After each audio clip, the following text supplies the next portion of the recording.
Welcome back to CrimePod Castle for another deep dive. This time we're going to India, Okay. back to 2020. All right. The case we're going to deep dive into today, Yeah. it really, I think, forces us to look at the dark side of obsession and how it can lead to violence. Yeah. Sometimes we hear stalking case and we think, Right. okay, another one. I've done that. But trust me, this one, the way it happened Yeah. and all the details, Yeah. it's pretty brutal. It's really going to make you think. It will stay with you. It makes you wonder how feelings that could even be genuine at first turned into something so destructive. Exactly. It's scary. Yeah. And that's what we're going to unpack today. Okay. Like, how does this unrequited love, turn into something so deadly? Yeah. What are the signs that people miss? Yeah. What is this case and cases like this tell us about stalking in general? Not just in India, Right.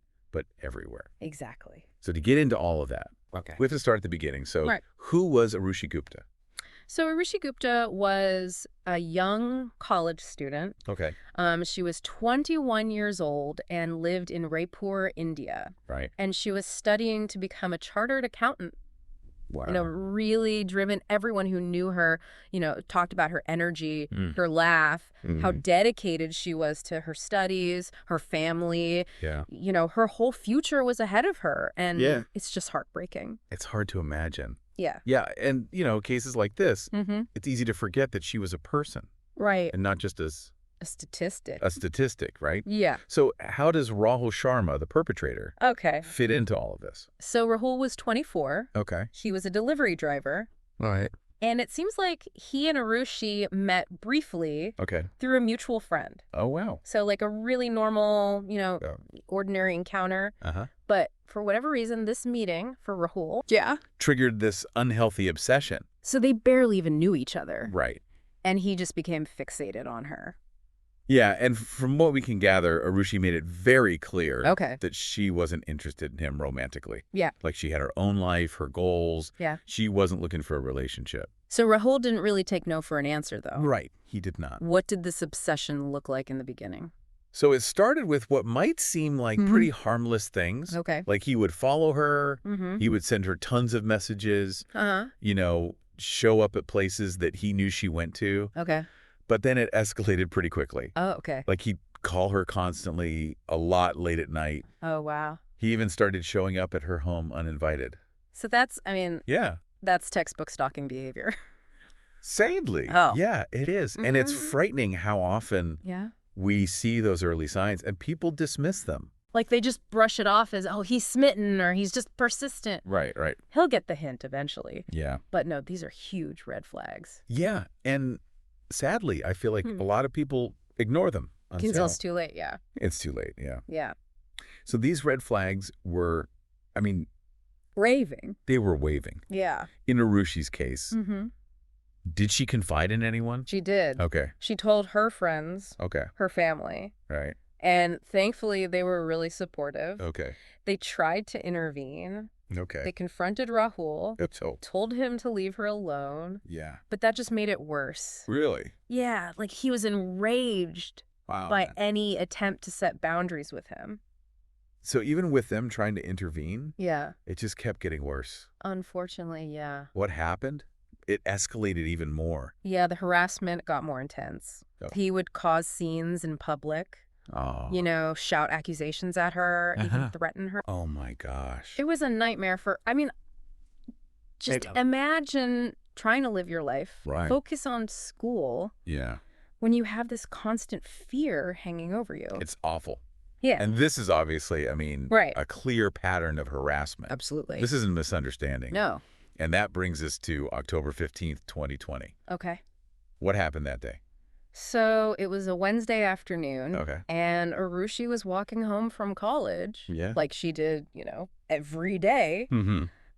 But Rahul was waiting for her. Oh, wow. Yeah, and witnesses said they saw them arguing. Okay. They said he was shouting at her, accusing her of things. Right. And then suddenly, it just turned violent. He attacked her. He did. Oh, my gosh. Rahul had brought a knife with him. Oh, wow. Which is just chilling because it tells us this wasn't a spur-of-the-moment thing. This was planned. Yeah. And he just attacked Aarushi Wow. right there in broad daylight. stabbed her over and over again. Oh, wow. People tried to step in and help her. Yeah. But by then, it was too late. Oh, God. Aarushi died from her injuries. I can't even imagine what those people who witnessed it I know. must have felt like. Horrible. It's so brutal. It was just a horrific scene. Mm-hmm. Just Aarushi, this young woman with so much potential, Yeah. gone just like that. Hard to fathom. Because of this twisted obsession. It's just senseless. Obvious. I mean, a murder like this, Right. especially in such a public place, Yeah. I can only imagine sent shockwaves through the community, Yeah. Raipur, Yeah. and beyond. No. What was the immediate reaction?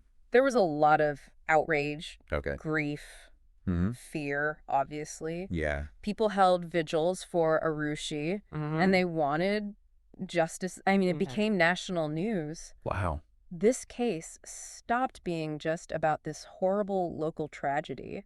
It became part of a bigger conversation about stalking and violence against women. It's a good reminder that Yeah. cases like this aren't isolated. Right. Yeah. Exactly. It's a symptom of a much bigger problem. They are, Yeah. So Rahul, I mean, he must have been Right. apprehended right away. Right. Yeah. They arrested him pretty quickly, yeah. And what happened? I mean, during questioning, did he? This is where it gets really disturbing. Okay. When they were questioning him, he showed no remorse Wow. at all. Oh, my gosh. And he actually tried to blame Aarushi For his own action? for his own actions. Wow. Like, he said that she led him on, Oh, my God. that his feelings were hurt. That's awful. It's awful. Yeah, I mean, It's textbook. victim blaming. Victim blaming, yeah. Wow. It's just, Ugh, it's sickening. it's sickening. Yeah. But the police had all the witnesses. Right. And the fact that he brought a knife, Exactly. that really shows intent, Yes, right? it does. So, I mean, did they? Right. The Raipur police did an amazing job with this case. Okay. Besides the eyewitness testimony, Mm-hmm. they found hundreds of messages Oh, wow. and calls on his phone To Aarushi? to Aarushi, yeah. Oh, my God. Like a clear pattern of harassment, obsession. It was undeniable. So they had a really solid case. Mm-hmm. Did Rahul confess? He did confess, yeah. Okay. He admitted he had been planning the attack for weeks. Oh, my gosh. Yeah, so the trial began in early 2021, Okay. and the prosecution, of course, wanted the maximum sentence. Yeah, I mean, the details It was brutal. are awful. It was premeditated. Yeah. It really seemed like An open and shut case. open and shut, yeah. What about the defense? What was their approach? So they tried to portray Rahul as someone who was, emotionally distressed, Okay. and they hoped the judge would show leniency. Right, right. It's a pretty common tactic in these cases. Okay. Try to downplay what the perpetrator did, Right. but thankfully it didn't work. So what was the verdict? In the middle of 2021, Okay. Rahul Sharma was found guilty of murder Okay. and sentenced to life in prison. Wow. And when he was handing down the sentence, the judge made a point of saying how premeditated this crime was, Right. and that he wanted this to deter anyone else thinking of doing something like this. So it was it sounds like it was a Right. victory for justice. I think so. A small comfort, I guess, Yeah. for Arushi's family. Right. But it also brought up this national conversation about stalking, Exactly. harassment, Mhm. and how inadequate the laws are Right. to address this. Yeah, you hit the nail on the head. Yeah. I mean, it's not just about one case. It's a much bigger problem. It's about a much Yeah. bigger problem. Absolutely. So that's the sort of, I guess, the legal side of this. Mhm. And obviously there's so much more to unpack. Yeah, there is. What about the aftermath of the trial? Yeah, let's switch gears and talk about what happened after the trial. Good. Because Arushi's murder Yeah. had such a ripple effect Right. all across India. Right. And let's focus a little bit on her family. Okay. It's hard to even fathom what they must have gone through. Yeah, losing a child. Yeah. It's just... It's it unimaginable. gets- Such a brutal way. Absolutely. And, Aarushi was everything to them. Yeah. And then suddenly she's gone. Yeah. And you could just, their pain was just so raw. Right. But what really struck me Yeah. was how strong they were, Yeah. even in the face of this horrific tragedy. Right. They didn't let it break them. Yeah. Instead, they used their grief as fuel to fight for change. That's pretty incredible. It really is. How did they do that? They became advocates, okay? They were determined to make sure no other family Right. had to go through what they went through. So they talked to the media. They shared Arushi's story. Mm-hmm. They wanted people to know who she was. You know, she was this loving, Yeah. vibrant young woman with so much to offer. And they wanted everyone to see that stalking's a real danger, and so often it's ignored until it's too late. Right. And it's so easy to dismiss those early warning signs. Absolutely. So they basically became, I guess, like spokespeople to raise awareness. Exactly. They campaigned for stricter laws against stalking harassment. They wanted the police to be better trained, to respond more quickly, to offer victims more protection. I mean, they met with lawmakers, they spoke at rallies, they organized awareness campaigns. That's incredible. They just never stopped. Wow. They were driven by this need to make sure that Arushi's death didn't happen for nothing. Right, to have some meaning come from it. So they were able to take this horrible personal loss and turn it into something positive. They did. Wow. And I think their work really brought stalking to the forefront. Of the national conversation. Of the national conversation, yeah. So it wasn't just something that people whispered about. It became something that people were actually talking about. Exactly. It forced people to acknowledge how serious this crime is. Wow. So Arushi's case, it really became a catalyst. It did. For change. Yeah. Not just in terms of law, but just in society in general. Absolutely. It sparked conversations everywhere. Wow. In homes, schools, workplaces. It's amazing to think that one case can have such a big impact. Yeah, it's inspiring in a way. Yeah. And it helped people see stalking for what it is. As a crime. As a serious crime. Not just like a... Yeah, not just an annoyance. Right. Or misguided affection or whatever. It's a crime. Yeah, so that kind of leads me to another thought, which is like, you know, what is it about our culture, our society, that leads to this? Yeah, it's a tough question. Yeah, what are the root causes of all of this? That's a really complex question. I mean, it goes back to how we raise boys and girls. Right. The expectations we have for them. These ideas about gender roles.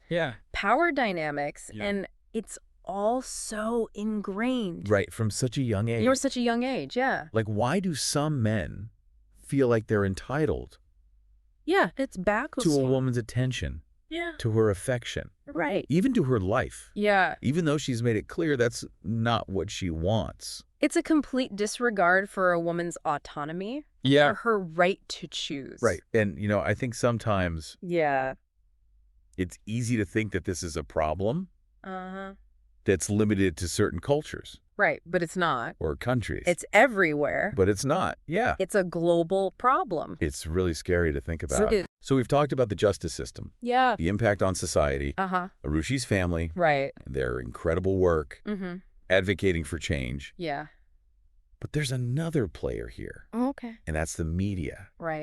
How do they handle all of this? So the Raipur Stalking Murder, right from the beginning, it got a ton of media attention. Oh, I can imagine. It was this horrible crime with a young victim, a public attack, this whole twisted love angle. Right, all the things that make headlines. Sell newspapers. Right. And I think that kind of attention comes with a lot of responsibility. Yeah, for sure. So how do they do? I mean, it was a mixed bag. There were definitely times where they went for the sensationalism. They focused on the more, you know, graphic details or just the drama instead of really talking about the underlying issue. The stalking itself. The stalking, Wow. And there were even some outlets that kind of engaged in victim blaming. Really? Yeah. What were they saying? You know, they would question Arushi's choices. Oh, wow. Say she could have done things differently. Oh, God. Like somehow it was her fault. Yeah, and it's just... It's awful. It's like they're almost trying to find ways to excuse the perpetrator. Exactly. And it's especially bad. Yeah. Considering how hard Arushi's family was working. Yeah, to show how serious... To get people to take stalking seriously. It's hard to see. So it sounds like it was. The media coverage wasn't all good. Not all good, no. Were there any bright spots? There were some, yeah. Okay. Some outlets did a great job. What did they do? They brought in experts. Okay. To talk about the warning signs, the problems with the laws, the things in our society that contribute to this problem. And they really amplified The voices of people calling for change. For better laws. For better laws, yeah. More protection. Exactly. So it was a mixed bag. Yeah, a real mix. Yeah. But the good outlets, I think, they really helped to keep this story in the public eye.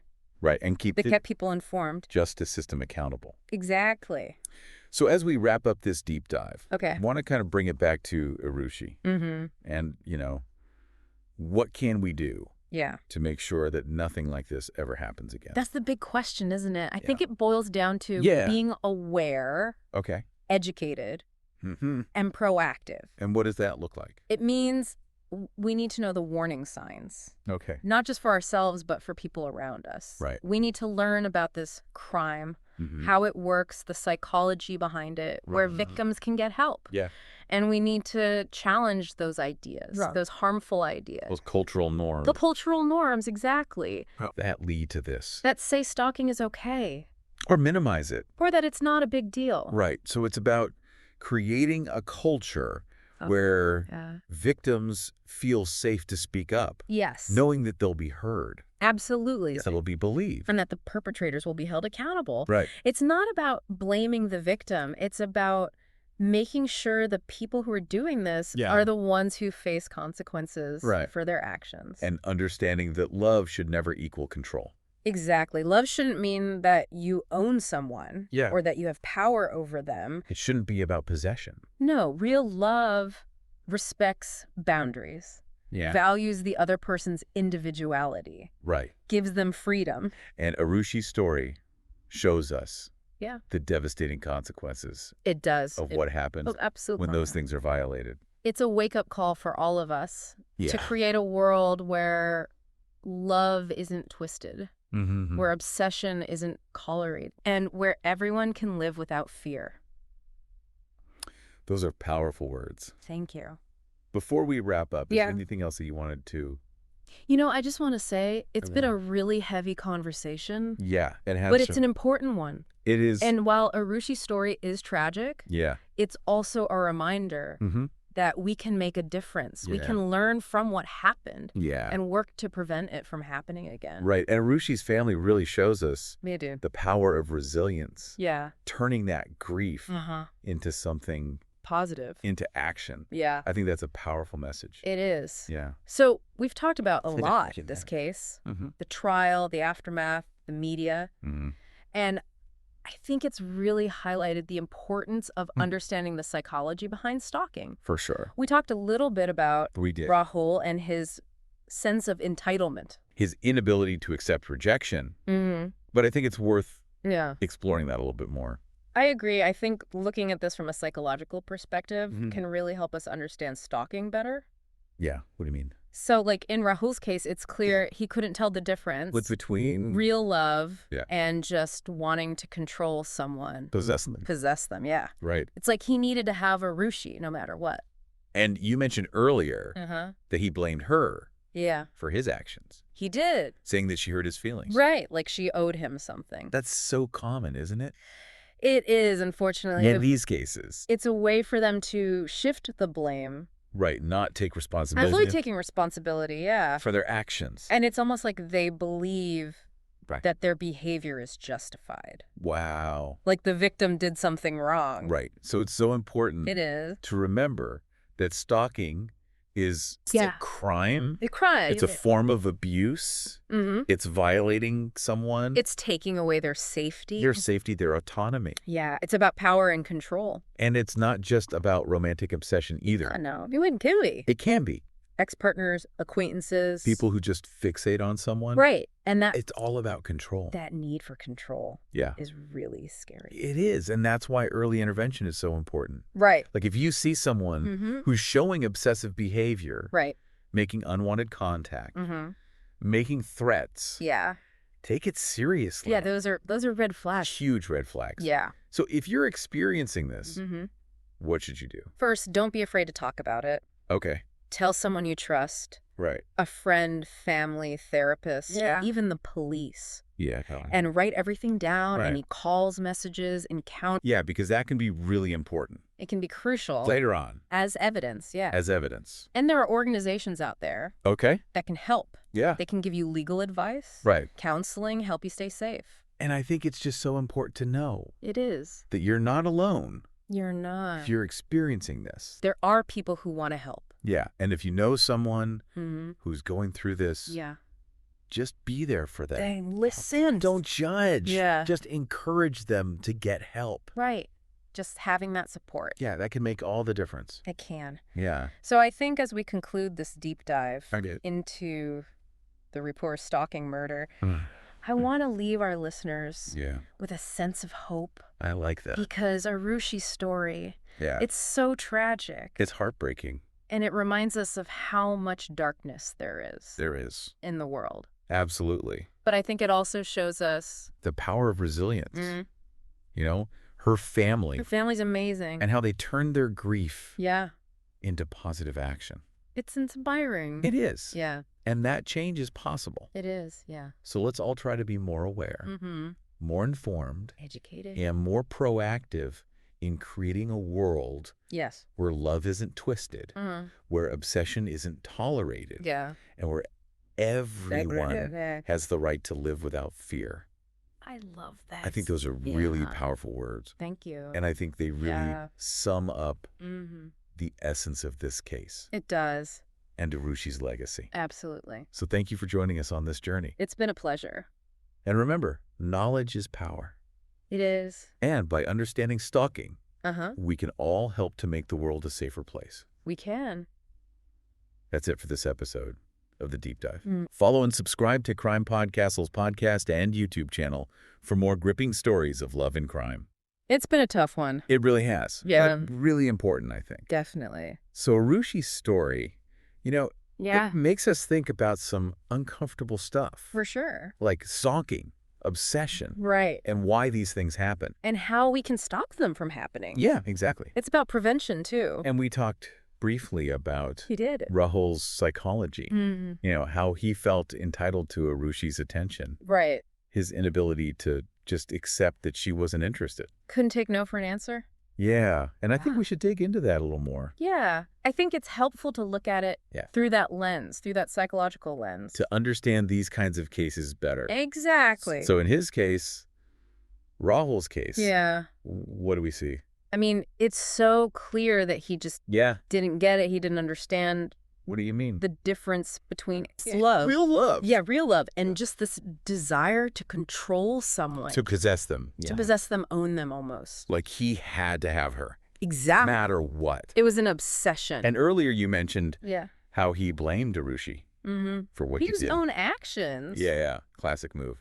And said, oh, you know my feelings were hurt. Right, like she owed him something. Yeah, that she was somehow responsible. For his behavior. For his behavior. Sadly, it's a common thing. Yeah. In these cases. For stalkers to do that. Yeah, it's their way of shifting the blame. Right. I'm not taking any responsibility. No accountability. For their actions. And it's like they truly believe it. Really? Yeah, that their behavior is justified. Wow, that's a scary thought.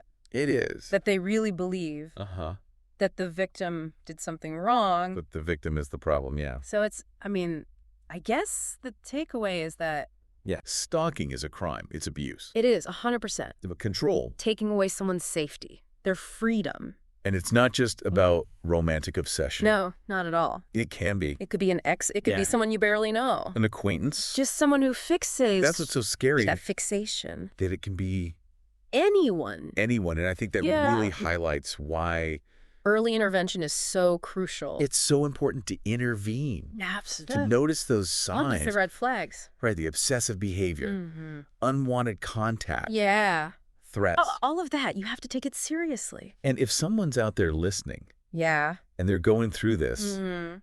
What should they do? First of all, talk about it. Okay. Tell someone you trust. Like a friend, family member, therapist, even the police. Right. And document everything. Everything. Right. The calls, the messages, any encounters. Okay. Anytime you see them, write it down. Yeah. Because all of that can be used as evidence. Yeah. And there are their organization. Resources available to help. Absolutely. And I think it's so important to remember that. You're not alone. You're not alone. There's help out there. Yeah. People want to help. And if you know someone who's going through this, Just be there for them. Yeah, listen to them. Listen, don't judge. Believe them. Yeah, encourage them to get help. And sometimes just having someone believe you is enough to make you feel like you can do something. Take that next step. Exactly. So we've come to the end of this deep dive into the Raipur Stalking Murder. And I want to leave our listeners with a sense of hope. I like that. Because as tragic as Aarushi's story is, it is a tragedy. And as much as it reminds us of the darkness that's out there, of the bad things that happen, I think it also shows us how strong people can be. Absolutely. Like Arushi's family. Yeah. Her family. They're incredible. The way they turn their grief into positive action. Yeah. And that change. Change is possible. It's possible. It can make a difference. Yeah, so let's all be more vigilant. Let's be aware. More informed. See the signs. And really try to work toward creating a world. Yeah. Where love isn't this twisted thing. Where it's not about possession and control. Where obsession isn't tolerated. Where everyone feels safe. And everyone has the right to live without fear. That's a world worth fighting for. I think those are really powerful words. Thank you. And I think they really kind of sum up Arushi's legacy. It's about hope. It's about change. Yeah. And it's about honoring her memory. So thank you for joining us on this journey. It's been my pleasure. And remember, knowledge is power. Absolutely. And by understanding these issues, we can make the world a safer place. We can make a difference. That's it for this episode of The Deep Dive. Follow and subscribe to CrimePod Castle's podcast and YouTube channel for more gripping stories of love and crime.